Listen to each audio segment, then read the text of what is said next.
On November 11, 2024, a horrifying incident shook China, sending waves of disbelief and grief across the country. In Zhuhai, Guangdong, at a sports center, a man drove his car into a crowd, killing 35 and injuring 43. The driver, a 62-year-old surnamed fan, drove into an area where people were exercising, allegedly intending to vent his frustration. The incident was classified as a major criminal case by local police, and among the injured were people of all ages, including elderly, teenagers, and children. Fan was apprehended as he tried to flee, but remains in a coma due to self-inflicted injuries. Early investigations suggested his actions stemmed from dissatisfaction with property division following a recent divorce, but he has not yet been interrogated due to his condition. This tragedy echoes a disturbing trend, with several similar cases occurring across China. Amidst growing concerns, one ordinary Chinese citizen shared thoughts on why such incidents happen and what society might do to prevent them. This reflection provides a poignant lens through which we can better understand the underlying pressures and challenges in contemporary Chinese society, shedding light on the social strains that may contribute to such violent outbreaks. The citizen's reflections begin with a candid observation. Life in China has become overwhelmingly tense. Students, working adults, and retirees alike seem to live under an invisible but immense pressure. For students and working professionals, there is a relentless drive to achieve, often measured by assessments, KPIs, and other performance metrics. Even retirees face daily struggles, from health issues to familial or financial challenges. Coupled with strained social relationships, this pervasive tension leaves some individuals, particularly those with more extreme personalities, vulnerable to despair with tragic outcomes.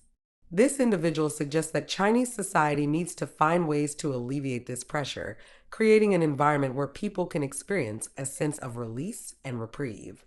Policies should aim to alleviate these social strains, fostering a society where people can lead balanced, fulfilling lives.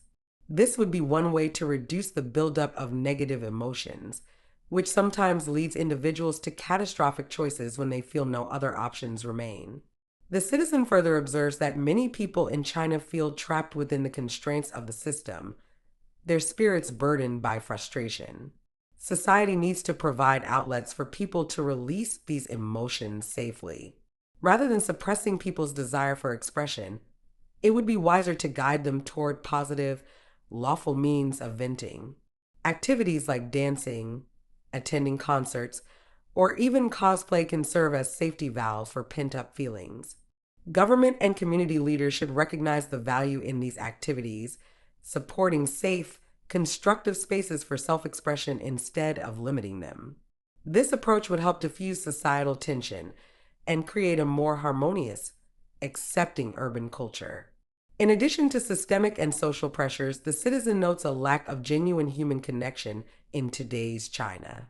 Despite rapid economic growth and a better standard of living, people often feel disconnected from each other. The family, community, and social bonds that once formed the core of Chinese society have gradually weakened. People are increasingly isolated, living as atomized individuals with little sense of true community. The internet might connect people on a superficial level, but it rarely provides the emotional support or companionship people need in times of crisis. As a result, when individuals face distress, they may feel alone and without a support network, leading some to resort to desperate acts. Rebuilding social cohesion could help prevent these tragedies. By encouraging the revival of community bonds and support networks, society could foster a sense of belonging, allowing people to share their burdens with trusted friends and family. This approach might not solve every problem, but could provide a source of comfort and reduce feelings of isolation. Furthermore, the citizen emphasizes the need for a renewed focus on life education within China's educational system. Many of the victims in recent violent incidents have been innocent people, including children and the elderly, who bore no responsibility for the perpetrator's personal grievances.